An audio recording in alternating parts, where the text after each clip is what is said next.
Shalom, shalom, shalom. Shalom à tous, que le Seigneur vous bénisse, soyez bénis. Nous saluons au nom de Jésus-Christ. Shalom.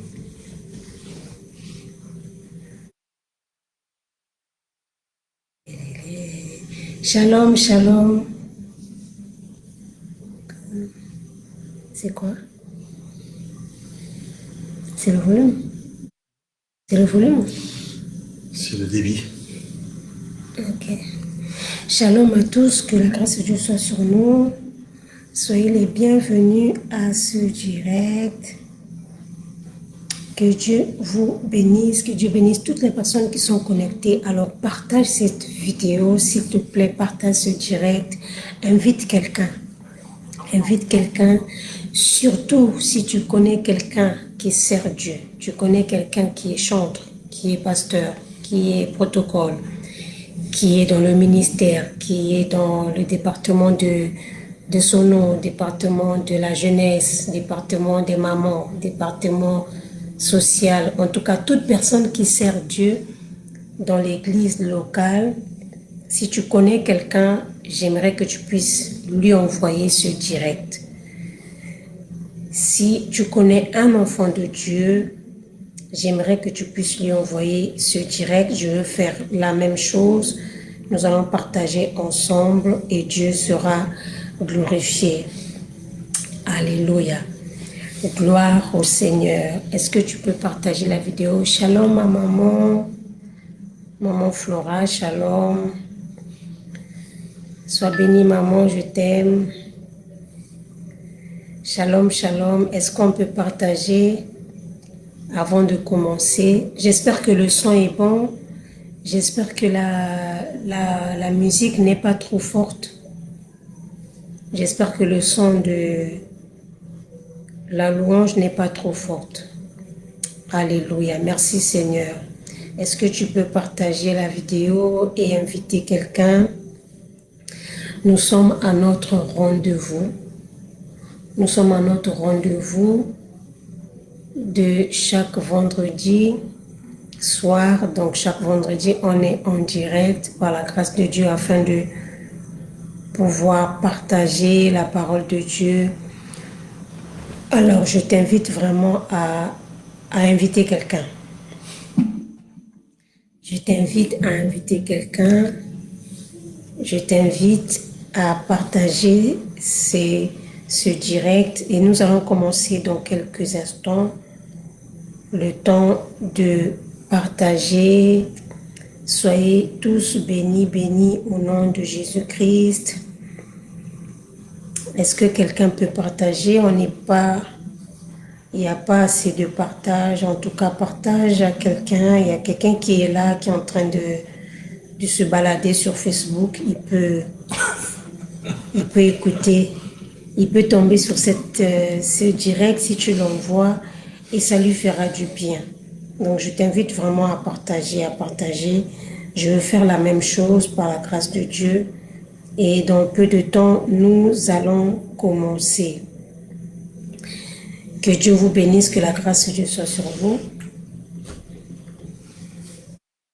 Seigneur Jésus-Christ.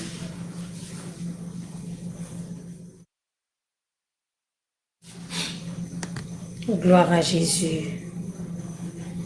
Si tu peux partager dans des groupes, partager sur WhatsApp. Mon souci, c'est que vraiment ce message puisse atteindre une personne, que ce message puisse toucher quelqu'un, que ce message puisse relever une personne qui était en train de s'éloigner, quelqu'un qui était découragé, quelqu'un qui était affaibli dans sa foi. C'est ma prière et que le Seigneur puisse fortifier quelqu'un. Lève-toi là où tu es vraiment. J'aimerais que tu puisses partager ce direct et le Seigneur ne manquera pas de te bénir. Amen. Donc nous sommes encore ensemble jusqu'à peu près minuit. Et nous savons que la parole de vie va toucher une personne ce soir, ou même dans les prochains jours si vous regardez cette vidéo sur YouTube. YouTube, ah oui. Donc là, effectivement, on a eu même si l'année n'est pas terminée, on a eu une année mouvementée. Donc on va reprendre beaucoup de choses et on va en allant s'améliorant. Donc aujourd'hui, nous apportons l'évangile à travers des directs et je pense qu'il y a des choses qu'on va rajouter à notre programmation, on en parlera à la fin, et afin que Dieu soit glorifié. Donc nous sommes dans notre thème qui est les ustensiles du temple à Babylone, que va nous enseigner la servante de Dieu, l'apôtre Lysia, que le Seigneur Tout-Puissant, le Dieu de la Bible, lui a soufflé, lui a murmuré, afin qu'elle puisse apporter de l'eau au troupeau de Dieu. Ensemble jusqu'à minuit. Shalom, la servante Sylvie. Grâce sur la vie de tous ceux qui sont connectés et qui verront ce direct. Là, nous allons commencer d'ici une minute à peu près, parce que là, ça fait 23h10. Okay. Nous allons commencer dès que la servante de Dieu est prête et nous allons rentrer dans le vif du sujet. Alléluia. Que toutes les personnes qui se connectent puissent recevoir. Shalom, shalom la sœur Sylvie, shalom la sœur Vanisha, Vani, que la grâce de Dieu soit sur vous, soyez les bienvenus. Shalom maman Sabine, sois bénie au nom de Jésus-Christ. Est-ce que nous pouvons partager vraiment? J'aimerais que tu puisses partager encore quelques secondes, 30 secondes de partage. J'aimerais que tu puisses partager et que le Seigneur puisse nous visiter à travers sa parole ce soir. Alléluia. Merci Seigneur Jésus-Christ. Gloire au Seigneur. Sans plus tarder, on va prier. Alors pour ceux qui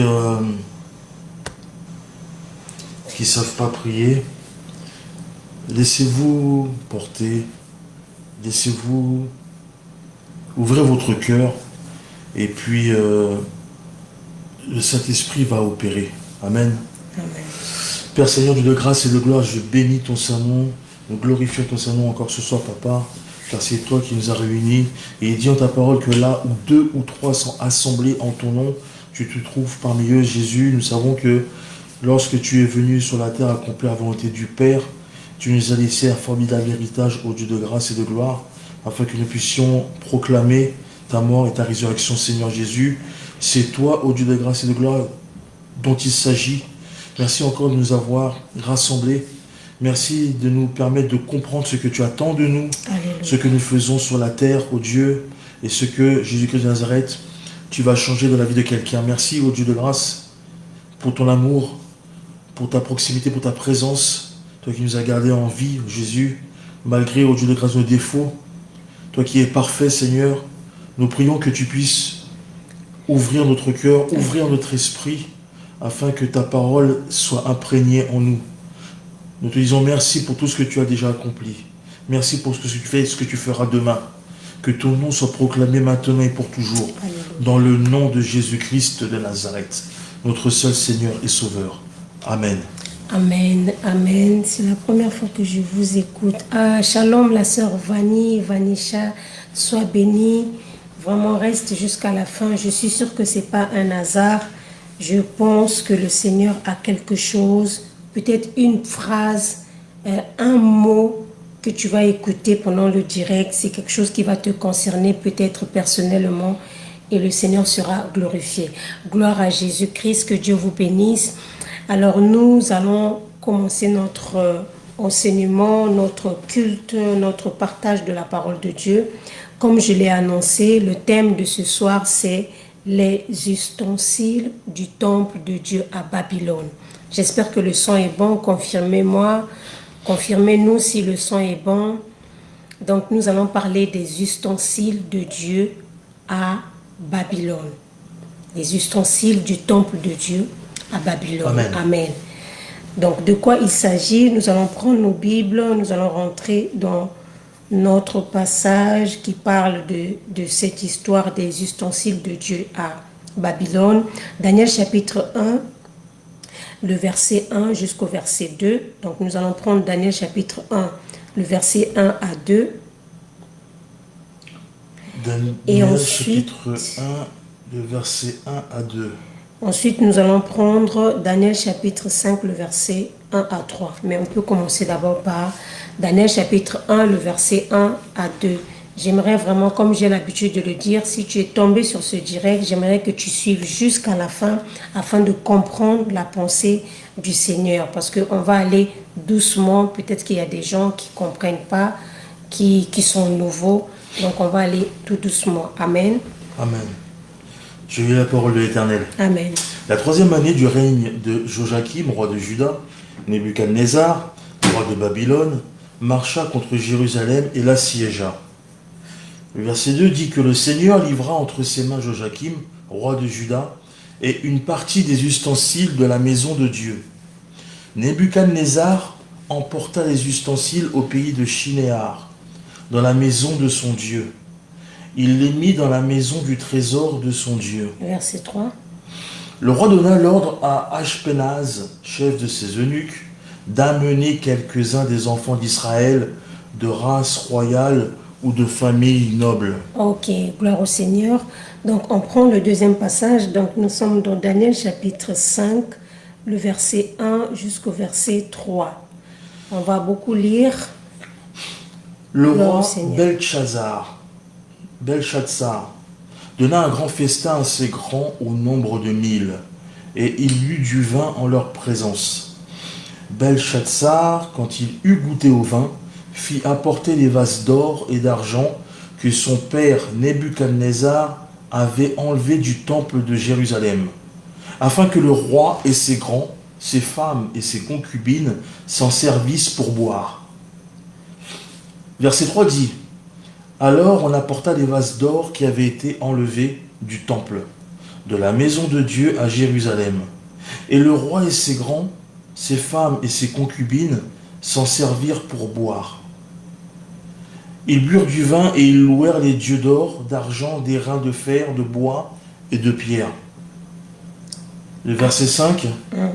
En ce moment apparurent les doigts d'une main d'homme, et ils écrivirent en face du chandelier, sur la chaux de la muraille du palais royal.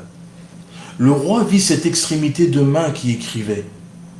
Alors le roi changea de couleur, et ses pensées le troublèrent. Les jointures de ses reins se relâchèrent, et ses genoux se heurtèrent l'un contre l'autre. Le verset 7. Le roi cria avec force qu'on fit venir les astrologues, les chaldéens et les devins. Et le roi prit la parole et dit aux sages de Babylone: quiconque lira cette écriture et m'en donnera l'explication sera revêtu de pourpre, portera un collier d'or à son cou et aura la 3e place dans le gouvernement du royaume. Ok, on prend un autre passage dans Jean chapitre 11. Jean chapitre 11. Donc nous sommes en train de parler des ustensiles du temple. Jean chapitre 11.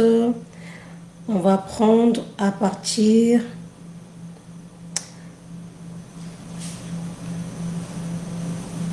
on va prendre le verset clé ici, c'est le verset 13.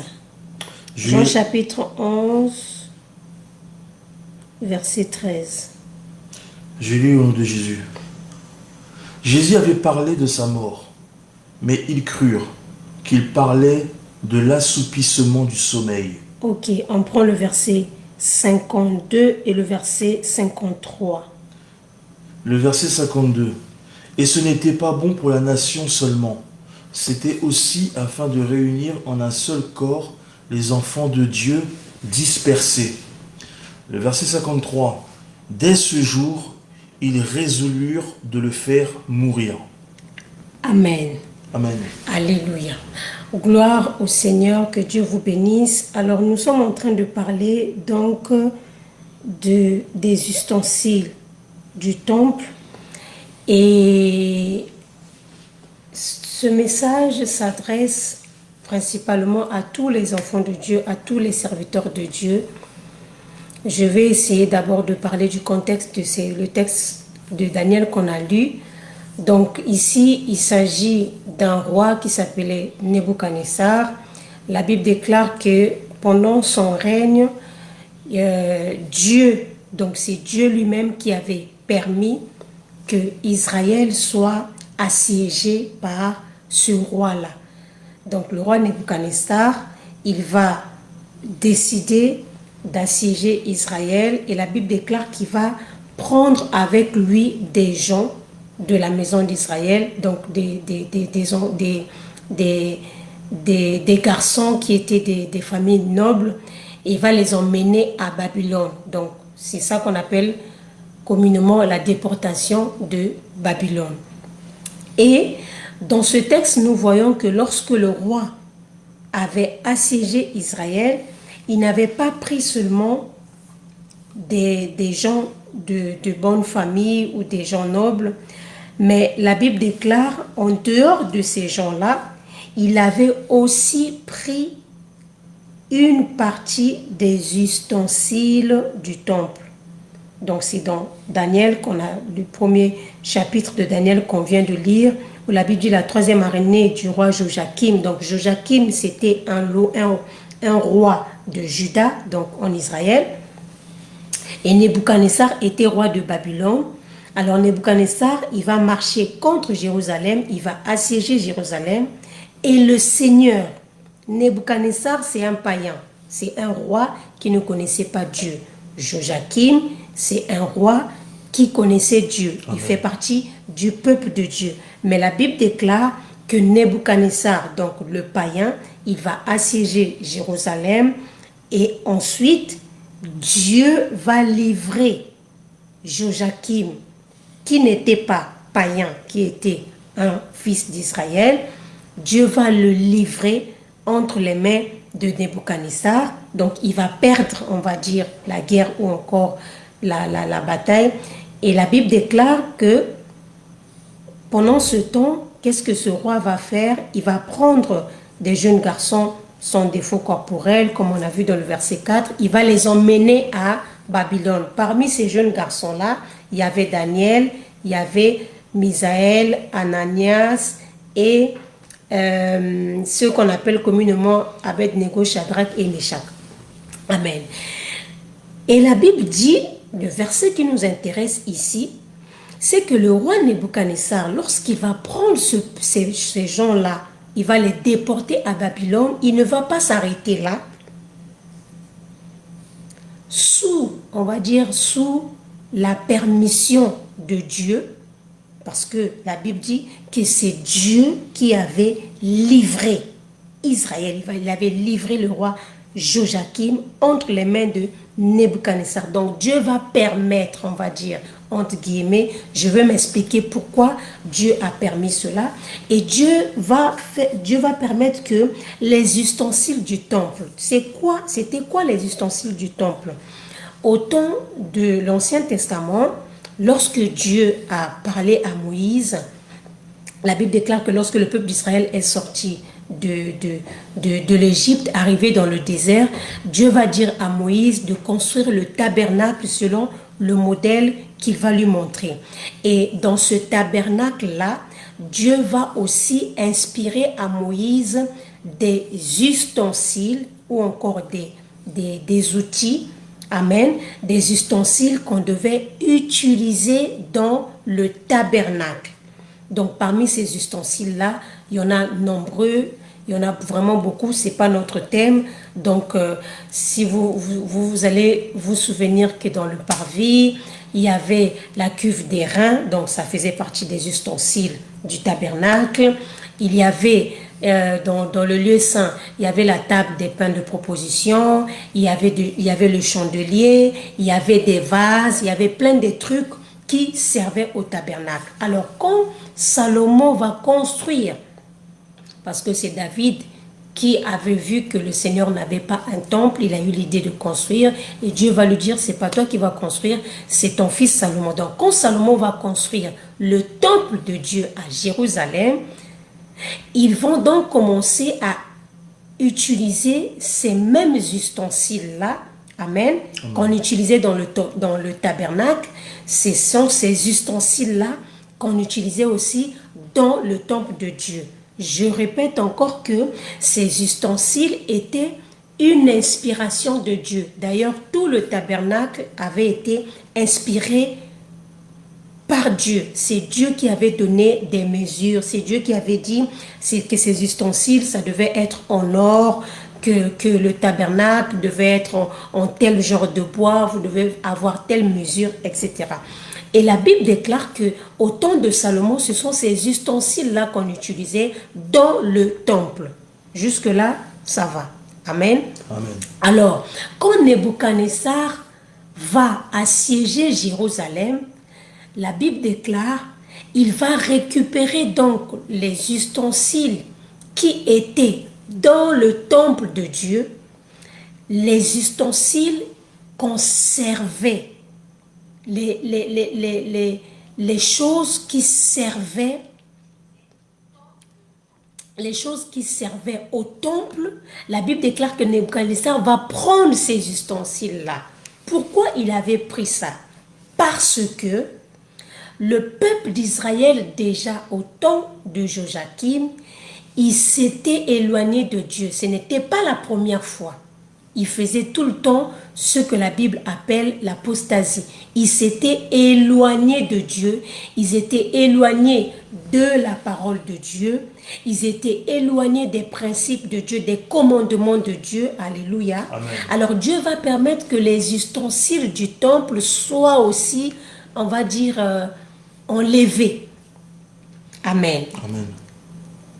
Et lorsque ces ustensiles-là vont arriver, donc il s'agit ici du roi Nebuchadnezzar, il va prendre ces ustensiles-là, il va les cacher quelque part dans la maison de son Dieu. Et la Bible déclare, des années plus tard, ça c'est très important de le noter, les ustensiles, notez bien ce point parce que je vais revenir tout à l'heure, lorsque les ustensiles du temple ont été enlevés du temple de Jérusalem, ils étaient cachés quelque part. Ils n'étaient pas utilisés. Ils étaient quelque part dans un temple qui n'est pas le temple de Dieu. Ils étaient quelque part dans un temple, mais ce temple-là n'était pas le temple de Dieu. Alors qu'à la base, ces ustensiles avaient été créés pour être utiles dans le temple de Dieu, dans la maison de Dieu. Alors quand ils ont été enlevés, ils étaient cachés. Et Dieu a permis que ça soit enlevé. Pourquoi? Parce qu'en réalité, les ustensiles du temple, lorsqu'on parle par exemple du tabernacle, tout le tabernacle représente Jésus-Christ. Tout le tabernacle est l'image de Jésus-Christ. Et même les ustensiles qui étaient dans le temple, que ce soit tout ce qui était dans le temple, le parvis, les pains des propositions, la cuve des reins, le chandelier, tout ce qui était dans le tabernacle était l'image de Jésus-Christ. Amen. Mais les ustensiles du temple n'étaient pas seulement l'image de Jésus-Christ, c'était aussi l'image du peuple de Dieu. Les ustensiles représentaient aussi le peuple de Dieu ou encore les serviteurs de Dieu. Amen. Parce que ici, vous allez voir dans le chapitre 5 de Daniel, la Bible déclare que le fils de Nebuchadnezzar, il avait pris des vases. Amen. Donc Nebuchadnezzar, il va prendre les ustensiles, il va les cacher quelque part. Des années plus tard, son fils va arriver. Donc lui, il est passé, il n'était plus roi, il est mort, il est passé. Des années plus tard, son fils va devenir roi à sa place. Et quand son fils va devenir roi, la Bible déclare qu'un jour comme ça, il a fait une fête et il va décider maintenant, il va décider de dire aux gens, à ses serviteurs, d'aller récupérer les ustensiles du temple de Dieu qu'ils avaient volé, on va dire, qu'ils avaient enlevé de Jérusalem. que son père avait récupéré de Jérusalem, il va demander aux gens d'aller récupérer ces ustensiles-là. Et la Bible ici nous parle de quel ustensile il s'agissait. Est-ce que Dr Patrice peut prendre ça? C'est le verset 2. La Bible dit, Belshazzar, donc le fils de Nebuchadnezzar, quand il eut goûté au vin, fit apporter des vases d'or et d'argent. Ok, que Nebuchadnezzar, son père, avait enlevé du temple de Jérusalem. Donc ici, Belshazzar, il va prendre la décision de récupérer des ustensiles, mais il va choisir les vases d'or et les vases d'argent. Et donc, quand on parle des vases dans la Bible, on parle des serviteurs. Quand on parle des vases dans la Bible, on parle des enfants de Dieu. Alléluia. Amen. Toi et moi, toi qui me suis aujourd'hui, tu fais partie des serviteurs de Dieu. Amen.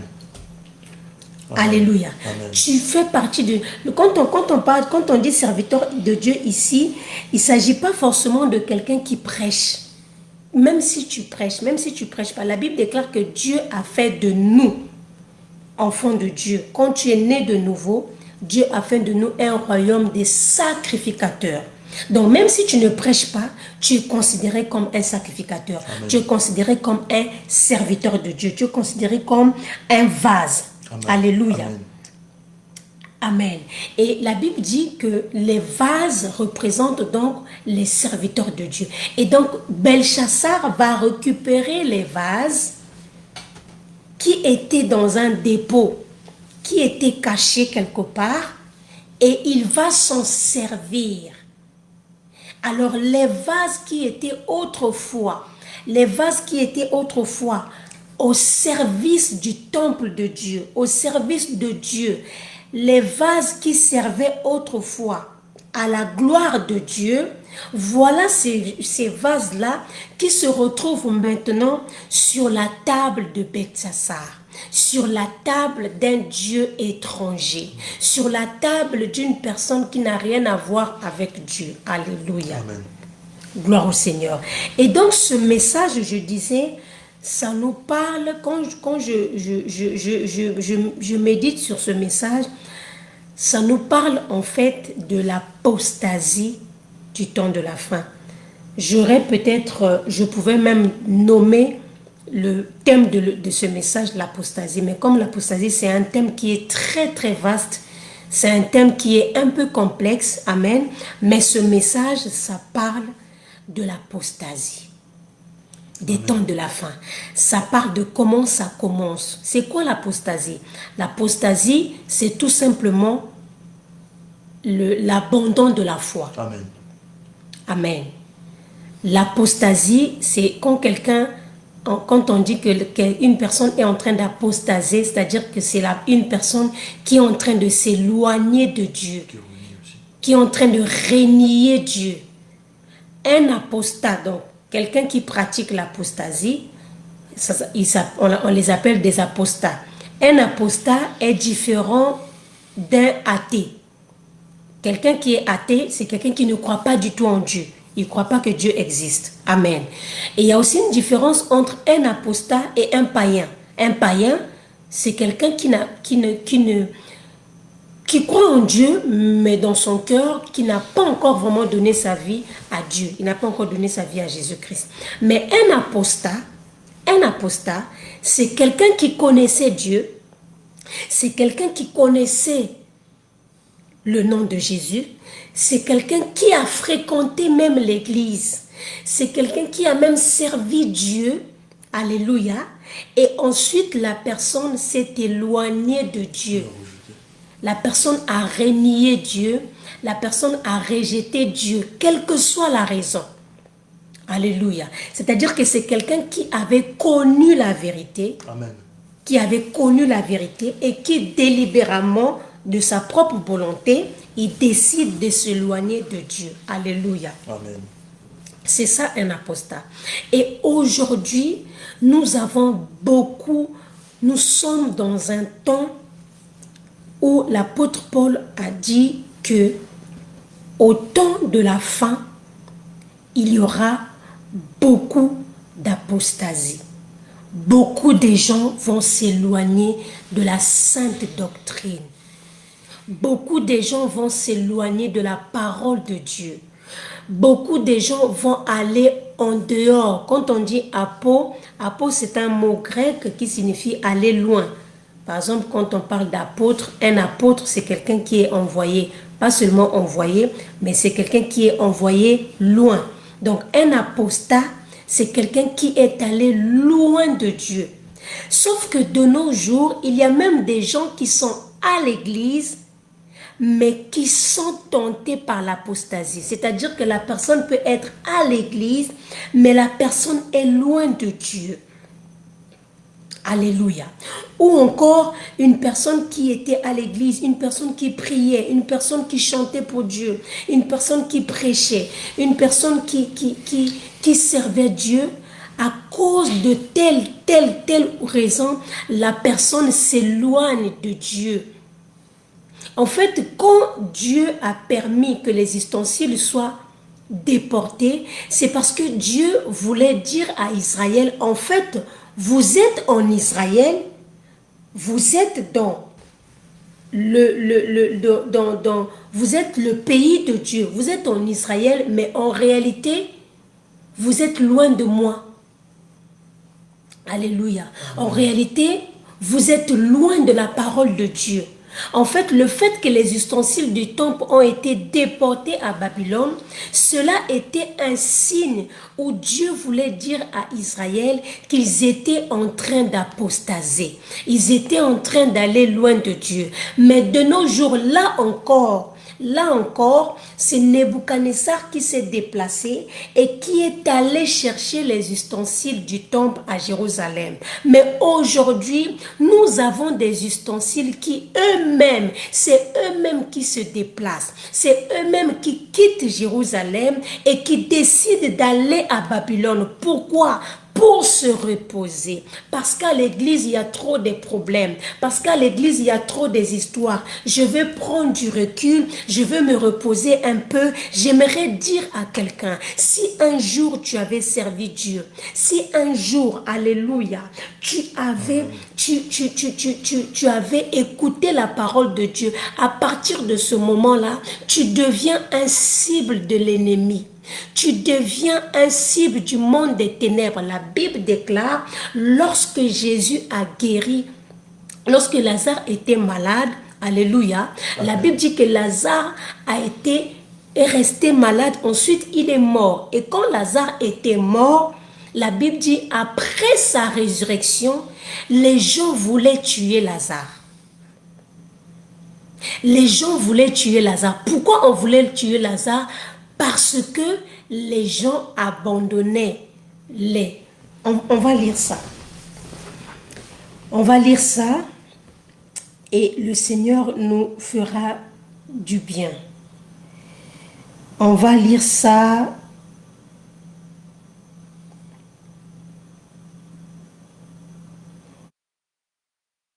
Je vais retrouver ce passage qui dit que il voulait aussi tuer Lazare.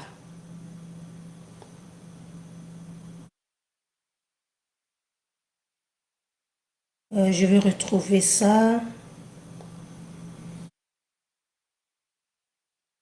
Alléluia.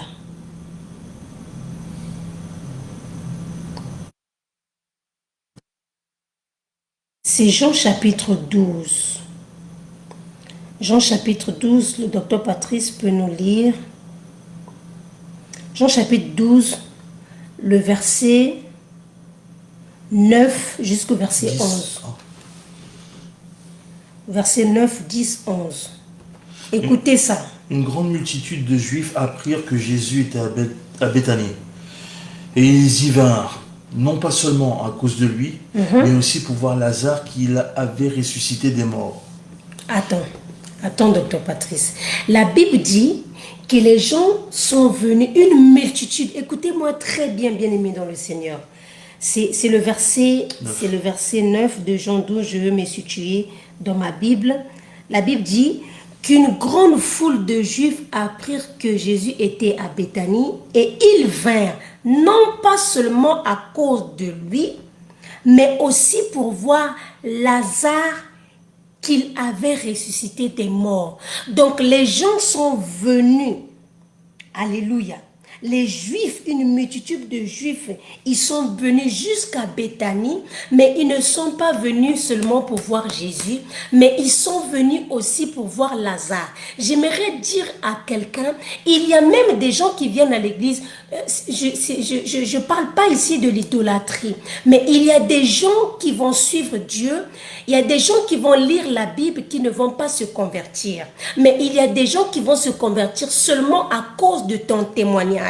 Il y a des gens qui vont se convertir seulement à cause de ta guérison. Il y a des gens qui vont se convertir seulement à cause de ta transformation, de ce qu'ils voient, ce que Dieu est en train de faire dans ta vie. Il y a des gens qui vont suivre le Seigneur. C'est pour ça que la Bible déclare que Dieu a dit à ses disciples, suivez-moi et je ferai de vous mes témoins. Les gens aujourd'hui, parfois, il y a des gens qui ont du mal à s'approcher de Dieu, mais ils ont une facilité de s'approcher des témoins de Dieu. Et tu fais partie des témoins de Dieu. Et quand tu fais partie des témoins de Dieu, c'est vrai, tu attires les gens qui veulent voir la gloire de Dieu, mais tu attires aussi la jalousie et la haine du monde des ténèbres. Des gens qui sont de l'autre côté. Ils vont tout faire pour que tu puisses échouer. Continue, docteur Patrice, le verset 10. Les principaux sacrificateurs délibérèrent de faire mourir aussi Lazare, parce que beaucoup de Juifs se retiraient d'eux à cause de lui et croyaient en Jésus. Alléluia. Les principaux sacrificateurs, en voyant que il y avait des gens, alléluia, qui suivaient Jésus, pas à cause de Jésus, mais ils suivaient Jésus à cause du témoignage de Lazare. Alors, dans leur secret, ils ont résolu aussi de vouloir tuer Lazare. Et quand on parle de la mort ici, il ne s'agit pas seulement de la mort physique, il s'agit de la mort de la foi. Il y a beaucoup de sorciers dans ta famille, leur but c'est de tuer ta foi. Il y a beaucoup de gens dans ton entourage, alléluia, des gens qui sont utilisés par le diable, des gens qui sont utilisés par l'ennemi. Leur but, en te racontant les histoires des églises, les histoires des pasteurs, les histoires, les conflits, les ceci. Le but de l'ennemi, c'est de tuer la foi des enfants de Dieu. Amen. Sur les réseaux sociaux, on ne voit que ça. On ne voit que des gens qui font tout pour pouvoir décourager les gens. N'allez pas à l'église. Arrêtez avec ces histoires des pasteurs. Les pasteurs, c'est des escrocs. Les pasteurs, c'est des menteurs. Les pasteurs, c'est de ceci. Aujourd'hui, il n'y a pas seulement des pasteurs. Même le témoignage des chrétiens. Le diable se sert du témoignage de certains chrétiens afin de tuer la foi des enfants de Dieu. Afin que tu te retrouves sur la table de Belchassar. Amen. Alléluia. Il voulait aussi tuer Lazare parce que la vie de Lazare avait une mission. Ta vie a une mission. Le service de Dieu que tu fais, ça a une mission. Et cette mission-là, ça dérange le monde des ténèbres. Amen. Ça dérange les sorciers de ta famille. Ça dérange les sorciers de ta ville. Quand on regarde dans la ville où tu es, on regarde, parce que le monde des ténèbres, ils savent, ils regardent les maisons et ils voient que dans ta maison, il y a la lumière. Ils vont tout faire pour vouloir tuer ta foi, afin que tu puisses apostasier, afin que tu sois loin de Dieu. Alléluia, c'est ce qui s'est passé avec les ustensiles du temple. Bien aimé, j'aimerais attirer l'attention de quelqu'un. Vous voyez, la Bible dit que lorsque ces ustensiles sont arrivés à Babylone, ils n'étaient pas servis. Alléluia. Le diable est rusé. Ils n'étaient pas servis aussitôt. Pendant le règne de Nebuchadnezzar, c'était caché quelque part. Il y a des gens, tu es là, tu me suis. Tu servais Dieu. Tu chantais à l'église. Tu faisais le protocole. C'est toi qui soutenais les veuves, les orphelins de ton église. C'est toi qui soutenais financièrement ton église. Et un matin, tu as pris la décision, d'arrêter. Laisse-moi te dire quelque chose. Nous sommes à un temps où il n'y a plus de neutralité. Tu ne peux pas être neutre. Écoutez-moi. Nous sommes dans un monde où tu ne peux pas être neutre. C'est pour ça que la Bible dit, soyez remplis du Saint-Esprit. Pourquoi? Parce que si tu n'es pas rempli du Saint-Esprit, tu seras rempli d'autres choses. C'est-à-dire que quand tu arrêtes de servir Dieu, quand tu arrêtes de faire quelque chose pour Dieu, automatiquement, le diable va te récupérer. Amen. Alléluia. Le diable va te récupérer. C'est pour ça que vous voyez, la majorité des gens, aujourd'hui, il y a beaucoup de gens qui se convertissent. Le diable, il se sert même des célébrités qui se convertissent. On acclame, on adore le Seigneur. Ah, tel musicien, tel chrétien, tel chanteur ou telle personne, il avait une mauvaise vie, il était prostitué, il était dans la drogue, il était ceci, et la personne se convertit. Toutes ces personnes-là, toute personne qui a un grand témoignage, toute personne que Dieu a tirée dans la boue, devient un cible du monde des ténèbres pour te récupérer. Parce qu'ils savent que s'ils te récupèrent, ils vont gagner beaucoup de gens derrière toi. Amen. Alléluia. Ils savent. C'est pour ça qu'on voit des gens, quand je vois par exemple cet enfant-là, notre frère brésilien qui chantait, il s'appelle Jota, je ne sais pas, il y a certains qui le connaissent, c'est un enfant qui s'appelait Jota A, qui chantait pour le Seigneur, mais lorsqu'il chantait, c'était la gloire de Dieu. Alléluia. Et ça, le diable n'aime pas ça. Et aujourd'hui, il est devenu dans l'autre côté. Mais sauf que, il ne dit pas. Écoutez, il y a une forme d'apostasie où les gens ne disent pas qu'ils renient Jésus de leur bouche. Ils ne disent pas ça.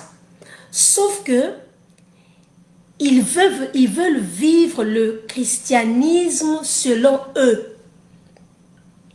C'est-à-dire que Dieu ne me juge pas. C'est-à-dire que je peux faire ce que je veux. Je peux continuer à être dans la sorcellerie. La seule religion, vous savez, en Israël, tu pouvais en même temps adorer Baal, tu pouvais adorer Astarté, tu pouvais adorer plusieurs dieux.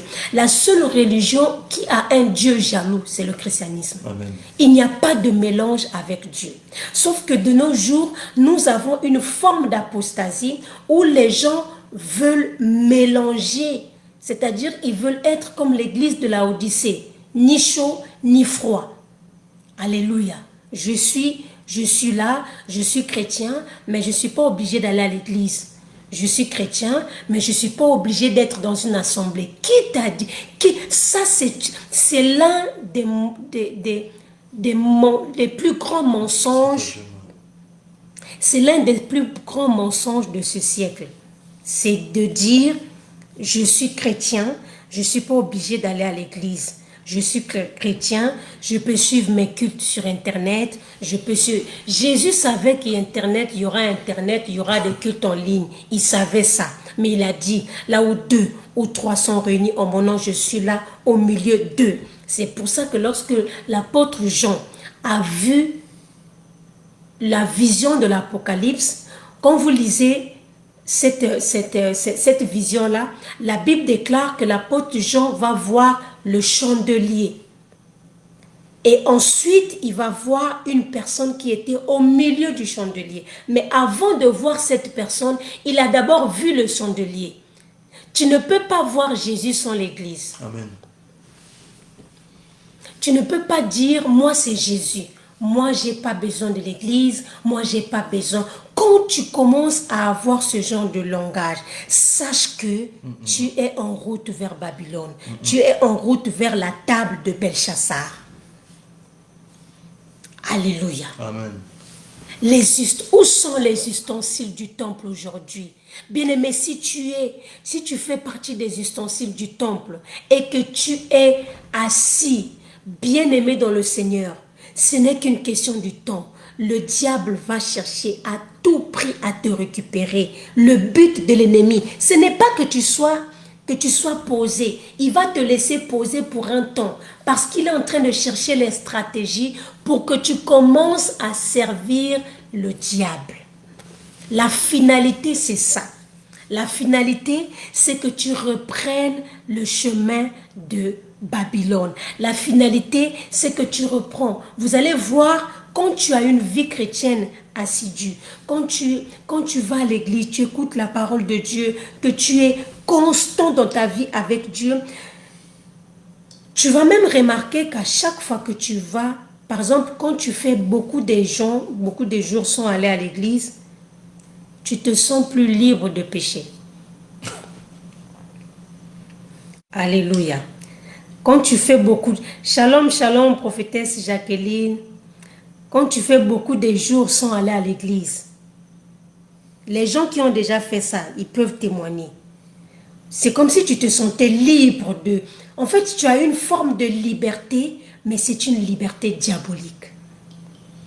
Et dès que tu commences à reprendre ta vie de l'église, à reprendre ta vie de la louange, de la parole de Dieu, en fait, tu ne vas plus te sentir libre de... Même les dimanches, même nous les mamans, même nous, en général, tu vas voir que les dimanches, on a souvent une forme de crainte de Dieu en nous.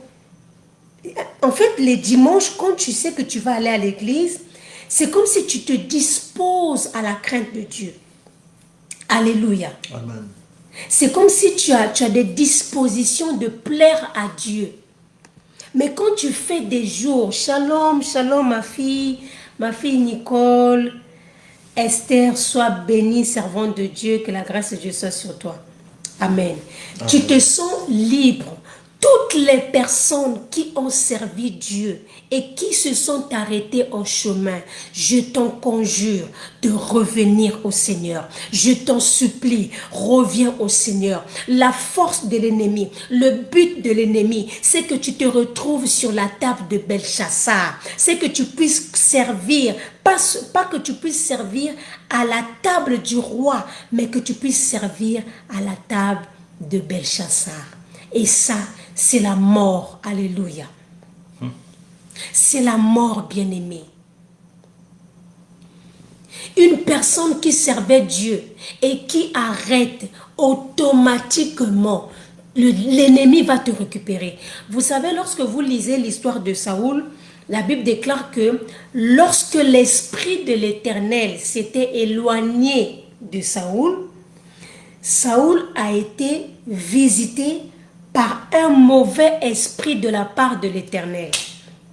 Un jour, je prêcherai sur ce mauvais. En fait, quand on lit ce passage, c'est comme si Dieu avait un mauvais esprit. Et Dieu a dit, bon, ça c'est le mauvais esprit, je mets ça. En fait, c'est pas ça.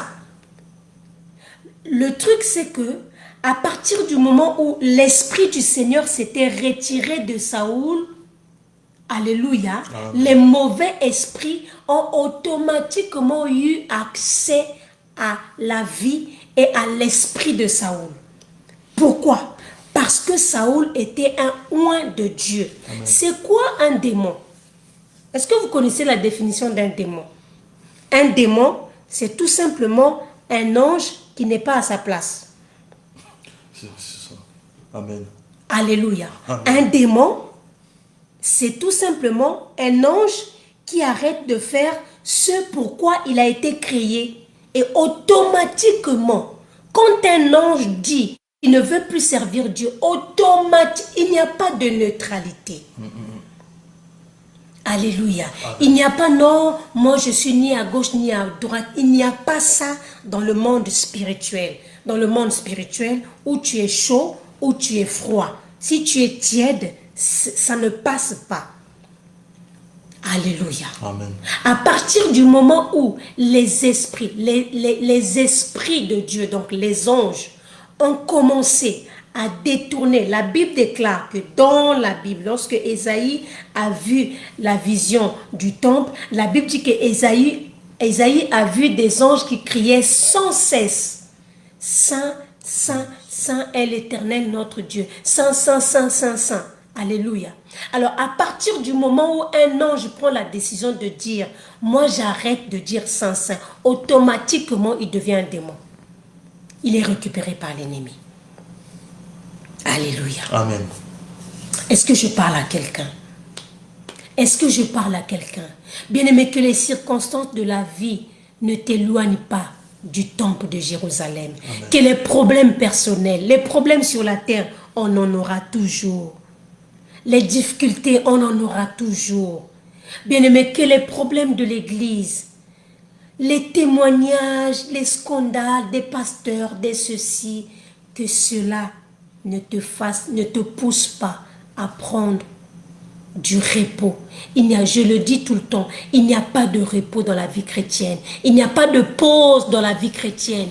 Il n'y a pas de retraite dans la vie chrétienne. La Bible déclare un peu de croisée. À partir du moment où tu prends la décision de te reposer, crois-moi, tu es déjà en train de marcher vers Babylone et tu finiras par la table de Nebuchadnezzar. C'est pour ça, la majorité des gens, vous allez voir dans la vie de tous les jours, vous allez remarquer quelque chose. Une personne qui servait Dieu avec force. Quand on fait l'évangélisation, c'est mieux de rencontrer un athée, quelqu'un qui ne croit pas en Dieu. C'est mieux de prêcher, d'évangéliser quelqu'un qui ne croit pas en Dieu. Là, ça peut passer. C'est encore mieux aussi d'évangéliser quelqu'un qui est païen, quelqu'un qui ne connaît pas Dieu. Alléluia. Mais si tu rencontres quelqu'un qui est un ex-chrétien, alléluia, c'est-à-dire que quelqu'un qui avait goûté, quelqu'un qui était à l'église, quelqu'un qui servait Dieu, quelqu'un qui connaissait la parole de Dieu, et ensuite cette personne a abandonné l'œuvre de Dieu. Ces genres de personnes-là, c'est eux qui créent des problèmes dans la vie des enfants de Dieu. C'est eux, c'est-à-dire que c'est comme si le même zèle qu'ils avaient pour servir Dieu, ils ont le même zèle pour décourager les gens, pour s'éloigner de Dieu, pour s'éloigner de l'église. Quand quelqu'un dit que je me suis pas éloigné de l'église, non, je ne me suis pas éloigné de Dieu, mais je me suis éloigné de l'église. Ça, c'est un mensonge de l'ennemi. Alléluia. Amen. Et les personnes qui s'éloignent de Dieu, ils deviennent pires que les païens. C'est ça la table de Belchassar. Tu le regardes sur la table de Belchassar, tu regardes comment il est en train de briller avec le même zèle qu'il brillait dans le temple de Jérusalem. Tu le vois avec le même zèle, mais cette fois-ci entre les mains de Belchassar, entre les mains d'un Dieu qui ne l'a pas sauvé, un Dieu qui n'a rien fait pour eux. Alléluia. Amen. Amen. Et ces personnes-là, je vais vous dire, ce sont eux qui créent des scandales, ce sont eux qui créent des chaînes YouTube pour parler du mal des pasteurs, pour parler du mal des chrétiens, pour parler du mal de l'église, et ils vont te dire, moi j'étais à l'église, moi j'étais serviteur, moi j'étais servant de Dieu, moi j'étais prêtre à l'église catholique, moi j'étais pasteur, j'étais prophétesse, j'ai abandonné tout ça là. Venez, je vais vous dire que tout ça c'est le mensonge. Jésus, il n'est pas venu pour les noirs, il est venu pour les blancs. Ce sont ces gens-là qui deviennent une pierre d'achoppement pour l'œuvre de Dieu. Alléluia. Amen. On les appelle des apostats. Ils sont pires que les païens. Ils sont pires que les athées. Un apostat, c'est quelqu'un qui connaît la Bible, qui connaît les versets. Mais sauf que il s'est éloigné. Il a renié la foi. Bien-aimé enfant de Dieu, faites très très attention. Si tu es sur les réseaux sociaux, je sais qu'il y a des gens qui vont suivre cette vidéo à travers YouTube, à travers peut-être TikTok ou à travers n'importe quel réseau. Si tu es sur les réseaux sociaux, bien-aimé dans le Seigneur, prie que le Seigneur te donne le discernement. Prie que le Seigneur te donne la sagesse. Car il y a des gens, écoutez ce que l'apôtre Paul dit. Alléluia. Amen.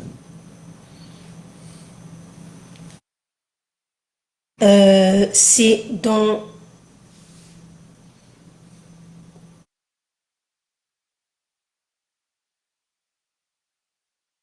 des gens qui étaient du milieu de nous, qui étaient parmi nous.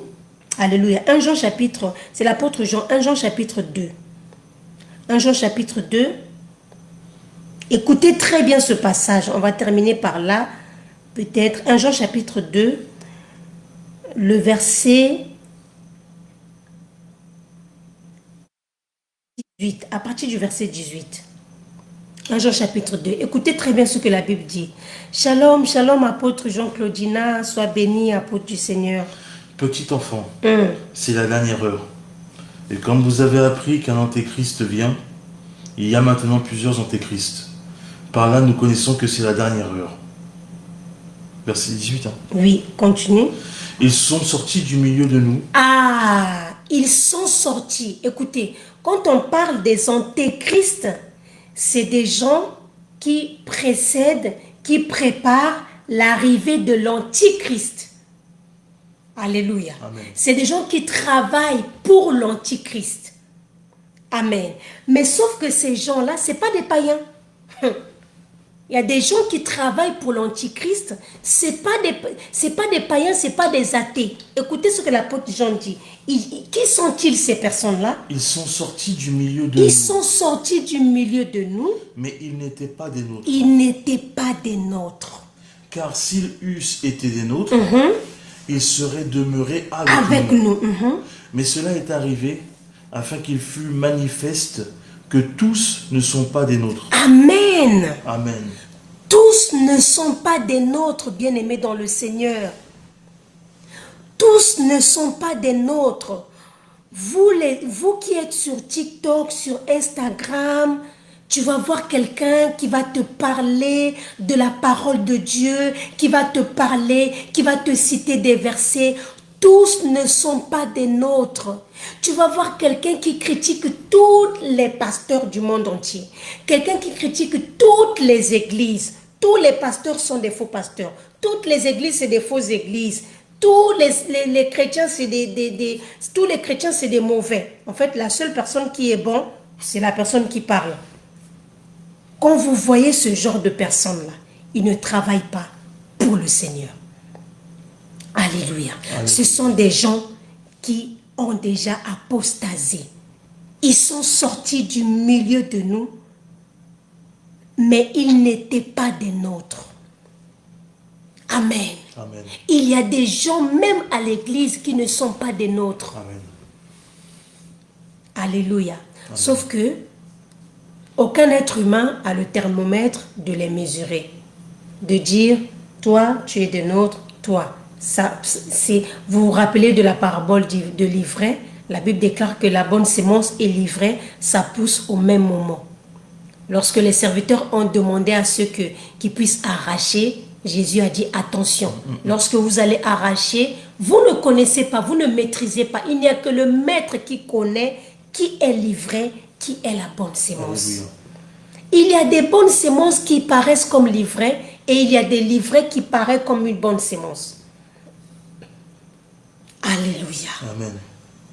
J'aimerais dire à quelqu'un, j'aimerais encourager quelqu'un aujourd'hui à revenir à Jérusalem. Je ne sais pas qu'est-ce qui a fait que tu puisses te retrouver.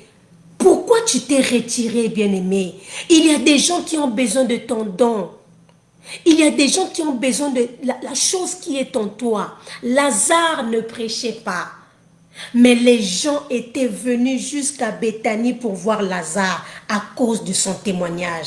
Pourquoi tu t'es caché, bien-aimé dans le Seigneur? Qui t'a caché? Je ne pense pas que c'est l'Éternel des armées qui t'a caché. Amen. Non, je ne pense pas. Alléluia. Il y a un temps où Dieu peut te cacher, mais il y a un temps où Dieu doit t'exposer.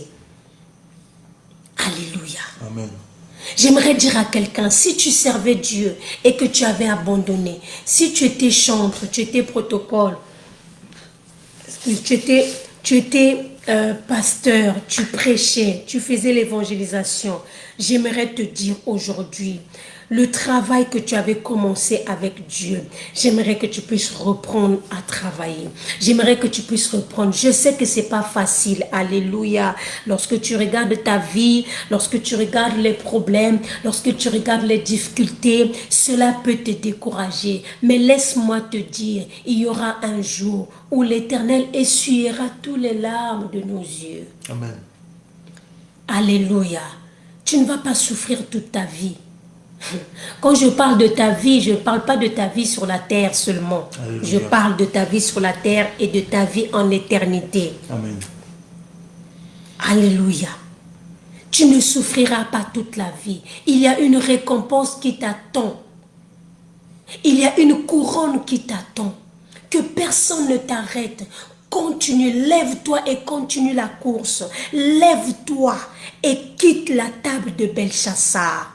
Quitte la table de Belchassar. Parce que la Bible déclare, lorsque vous lisez la suite de l'histoire, lorsque Belchassar a touché, ce que j'aime avec Dieu, il est le Dieu qui rachète. Alléluia. Si tu es un serviteur de Dieu, ma prière est que le Seigneur puisse te suivre là-bas à Babylone et que le Seigneur, je prophétise dans ta vie, que pendant que tu es en train de m'écouter, tu retournes à Jérusalem. Tu retournes dans le temple de Dieu.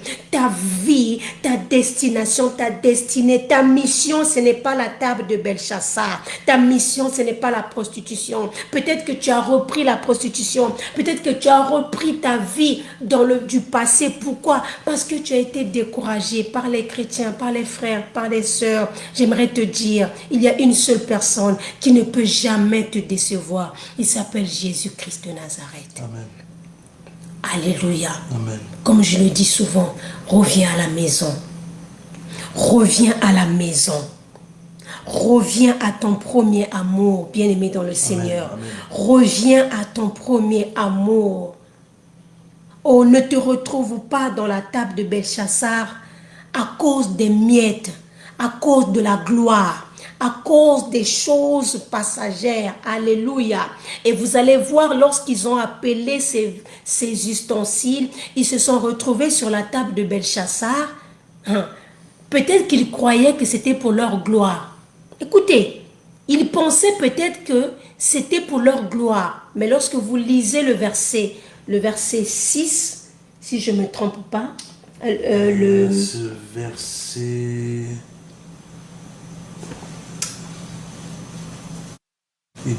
là où ils étaient en train de glorifier leur Dieu. C'est le verset 4. Vas-y, docteur Patrice. Verset 3 et verset 4. Vas-y, docteur Patrice. Alors on apporta les vases d'or qui avaient été enlevés du temple, de la maison de Dieu, à Jérusalem. Et le roi et ses grands, ses femmes et ses concubines s'en servirent pour boire. Ils burent du vin et ils louèrent les dieux d'or, d'argent, d'airain, de fer, de bois et de pierre. Ça c'est profond, ça c'est profond. La Bible déclare, ils se sont retrouvés sur la table de Bel. En fait, il y a des ustensiles. Quand je parle des ustensiles, je parle des vases, je parle des serviteurs, je parle des enfants de Dieu. Il y a des ustensiles qui se retrouvent sur la table de Belchassar et ils pensent qu'ils sont encore à Jérusalem. Amen. Ils pensent qu'ils sont en train de servir Dieu. Il y a des gens je connais quelqu'un qui chantait pour Dieu et ensuite une personne du Congo, ceux qui sont là, s'il y a une Congolaise qui est là, elle sait de qui je parle. Quelqu'un qui chantait pour Dieu, avant, elle chantait très très bien pour Dieu. Et après un moment, il y a un musicien profane qui l'a récupéré. Alléluia. Au début, c'était comme ça, jusqu'à ce qu'il a totalement abandonné le chemin de Dieu. Amen. Il y a des gens qui se retrouvent sur la table de Belchassar et ils pensent qu'ils sont encore à Jérusalem. Sauf que à Jérusalem, on adore le Dieu de la Bible. On adore le Dieu d'Abraham, le Dieu d'Isaac et le Dieu de Jacob. On adore le Dieu vivant. Sauf que là, Après être servi, c'est ça l'ennemi. Lorsqu'il va se servir de toi, après il va te montrer son vrai visage. La Bible déclare, ils se sont servis des ustensiles et ensuite ils ont commencé à adorer qui? Les dieux d'or, les dieux d'argent. Il y a des gens qui sont rentrés dans des sectes. Il y a des gens qui sont rentrés dans les loges. Au départ, on vous disait, non, nous sommes une association de Dieu. Amen. Nous sommes non, c'est culturel, c'est juste de la culture. Mais derrière ça, il y a le veau d'or. Comme au temps comment on appelle, du frère de Moïse, Aaron. Alléluia.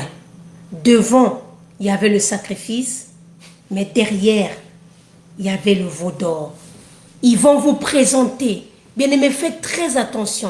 Je parle à un enfant de Dieu. La table de Belchassar, c'est aussi ces sectes-là qui se présentent dans les réseaux sociaux. Ils disent, non, nous aussi on prie, nous aussi on croit, nous aussi on chante. On m'a appris qu'il y a une secte qui est ici en France et qui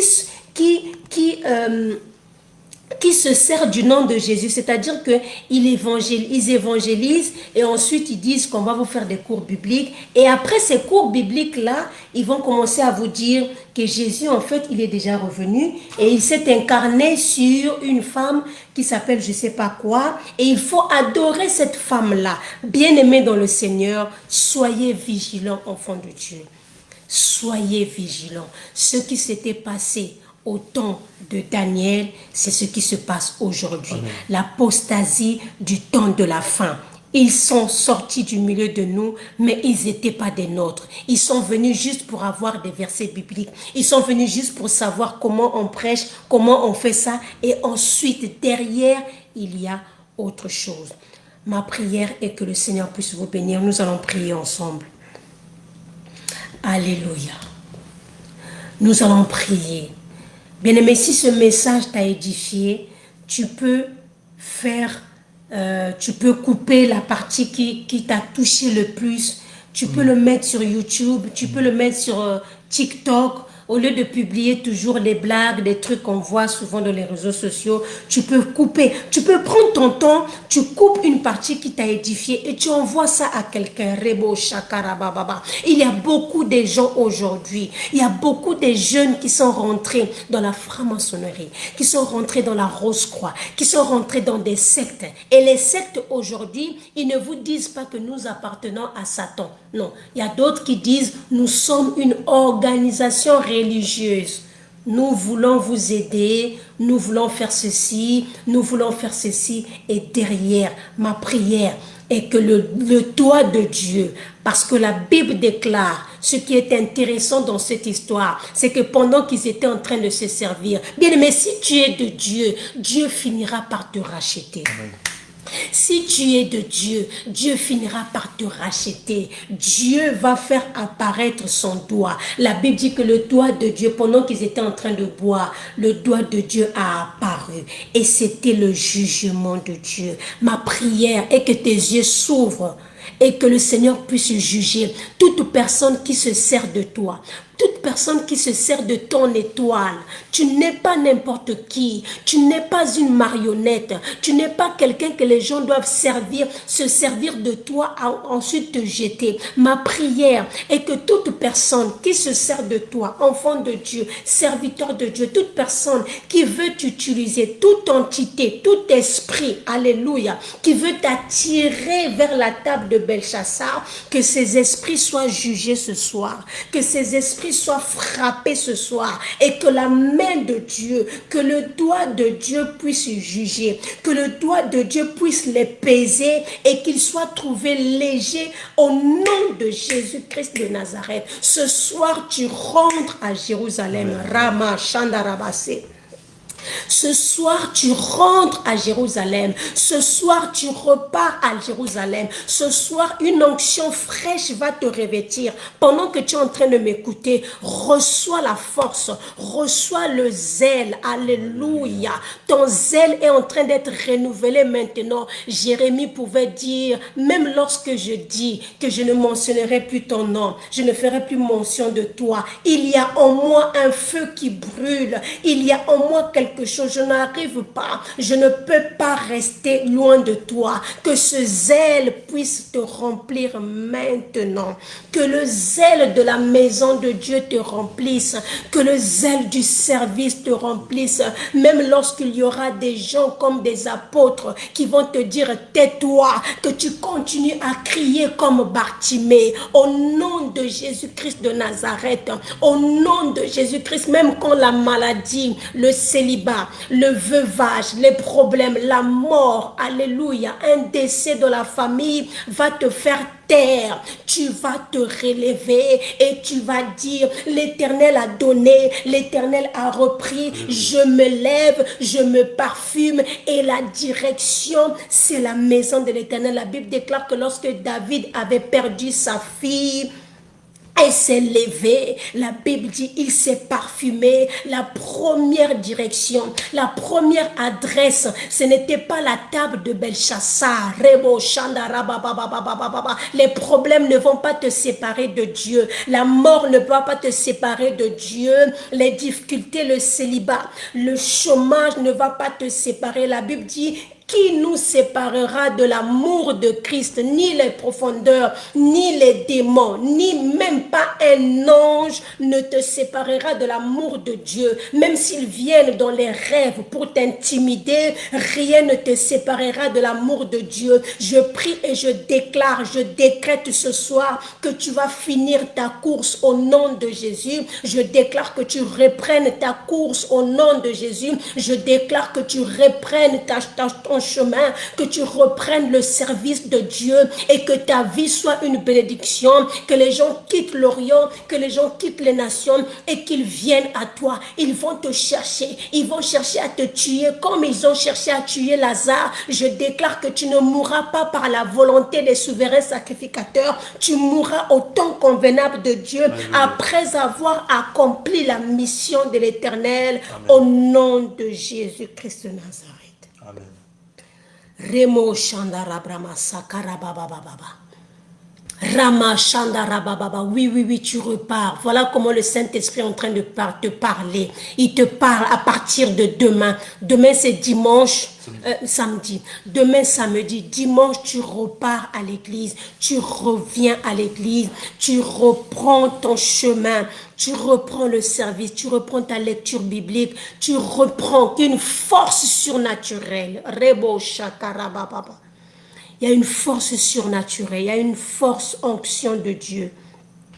Une forte onction de Dieu te touche maintenant. Il renouvelle ta force. La Bible déclare que ceux qui croient en l'Éternel, ils courent mais ils ne se fatiguent pas. Ils renouvellent leur force comme un aigle. Que Dieu renouvelle tes forces. Alléluia. Au nom de Jésus-Christ, notre Seigneur et Sauveur. Alléluia. Merci Seigneur. Gloire à Jésus. Amen. Amen. Amen. Que Dieu vous bénisse, que la grâce de Dieu soit sur vous. Gloire au Seigneur. J'espère que vous avez été bénis. On se retrouve très prochainement si Jésus ne revient pas. Amen. Que Dieu vous bénisse. Shalom, shalom chez vous. Envoyez-nous vos témoignages, envoyez-nous vos questions, envoyez-nous vos sujets.